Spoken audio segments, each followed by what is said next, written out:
সুপ্রিয় কৃষিপ্রেমী দর্শক শ্রোতা, কাছে দূরে দেশে প্রবাসে যে যেখান থেকে ভিডিওটির সাথে যুক্ত আছেন, আপনাদের সবাইকে শুভেচ্ছা ও স্বাগতম জানাচ্ছি। সুপ্রিয় দর্শক, আমি রয়েছি আমাদের কুমলা মাল্টার প্রজেক্টে। এই যে দেখতে পাচ্ছেন আমাদের এই যে এগুলো কমলার গাছ। এই সাইড পর্যন্ত আমাদের এদিকে কমলা আছে, ওই পাশে মালটার দুইটা জাত আছে। তো পাশাপাশি দর্শক, আমাদের এখানে সাথী ফসল হিসাবে আমরা 3 বছরের জন্য আমরা আঙ্গুর সিলেক্ট করেছি। এরপরে আমরা 3 বছর পর আঙ্গুরটা উঠায় দেব, তখন আমাদের কুমলা মালটায় ফুল ফলন চলে আসবে। আর শর্ট টাইমে সাথী ফসল হিসাবে আমাদের পেঁয়াজ ছিল, আমাদের মুড়ি কাটা পেঁয়াজ ছিল। মুড়ি কাটা পেঁয়াজ আমাদের এখানে উত্তোলন হয়ে গেছে, বিক্রয় শেষ। তো এখন আবার আমরা চারা পেঁয়াজটা লাগাবো।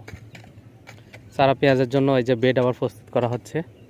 মোটামুটি বেড এদিকে প্রায় প্রস্তুতের শেষের দিকে, মোটামুটি প্রস্তুত। আমরা আগামী বৃহস্পতিবার থেকে এগুলো লাগাবো ইনশাল্লাহ। বৃহস্পতিবার শুক্রবারে আমরা লাগিয়ে কমপ্লিট করার চিন্তা ভাবনা রয়েছে। তো এখানে পরীক্ষামূলক আমাদের আরও কিছু গাছ রয়েছে, যেমন লঙ্গানের 2টা জাত রয়েছে, তারপরে আমাদের পার্সিমনের রয়েছে, এরপরে হচ্ছে রামবোতান রয়েছে, মালবেরি রয়েছে, এগুলো পরীক্ষামূলক রয়েছে। আর আমাদের মূল প্রজেক্টে আছে কমলা মালটার। এই যে দেখতে পাচ্ছেন গাছগুলো মোটামুটি আমরা 0 সাইজের গাছ নিয়েছিলাম, এই জন্য গাছের সাইজটা ছোট, তবে গাছের এই যে গ্রোথ নিচ্ছে। তবে শীতটা পার হওয়ার পরে গ্রোথ মোটামুটি আরও বেশি নেবে। ফেব্রুয়ারি থেকে মোটামুটি প্রচুর পরিমাণে গ্রোথ নেবে। তো জমি সাথী ফসলটা করতে হবে। যেমন আমরা সাথী ফসল করে মোটামুটি আমাদের কিছুটা আয় হয়েছে এখান থেকে। পেঁয়াজ মোটামুটি এখান থেকে আমরা 17-18 হাজার টাকার পেঁয়াজ বিক্রয় করা হয়েছে। আর মোটামুটি আমাদের খরচ হয়েছিল এরকম 8,000-এর মতো, 10,000-এর মতো আমাদের আছে, লাভ আছে, প্রফিট আছে।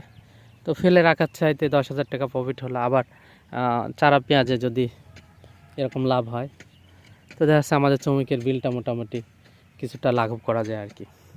তো এই জন্য সাথী ফসল, শর্ট টাইমে সাথী ফসল আমরা করছি। এর সাথে সাথে আমাদের পেঁয়াজের সাথে এর মধ্যে বেগুনও দেওয়ার পরিকল্পনা আছে, যে পেঁয়াজ শুরু হয়ে গেলে আমার বেগুনটা থাকবে, বেগুন আমরা এখান থেকে কিছু হারভেস্ট করতে পারবো। আর আমাদের মূল ফসল তো রয়েছে আর কি। এই হচ্ছে প্ল্যান, পরিকল্পনা আমাদের কুমলা মালটার বাগানে।